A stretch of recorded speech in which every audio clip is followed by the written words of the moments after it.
तो भैया वो ये बताओ, ये मतलब आप अन्यथा मत लो, जी, जी। राजनांदगांव 15 साल ले डॉक्टर रमन सिंह मुख्यमंत्री रहे हुँ, और भरपूर अपन दोनों हाथ से उलीचे, जो योजना बोलो, जैसे बोलो, आर्थिक बिल्कुल कमी नहीं आन दे, ओकर हुँ। बाद भी आपला लगते संतुष्टिदायक राजनांदगांव के प्रोग्रेस हो पाए?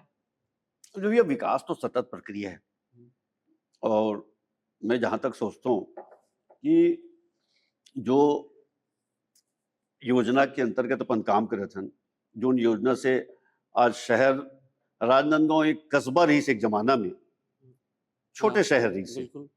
लेकिन डॉक्टर साहब के आए के बाद आज एक राजनांदगांव शहर है। एक कल्पना रहीस कि राजनांदगांव में जब हम घुसन, तो लगे कि हम कोई शहर में घुसत हन। चाहे विकास के जितना भी पैरामीटर्स है, हुँ, हुँ। ओमे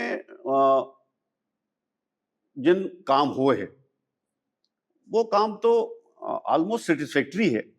और कभी-कभी का लगथे जब बहुत बड़े आदमी जब हमर पालक हो जाथे ना, तो हमला लगथे कि बहुत सारा चीज़ अउ होना रहिस छूटत हे करके।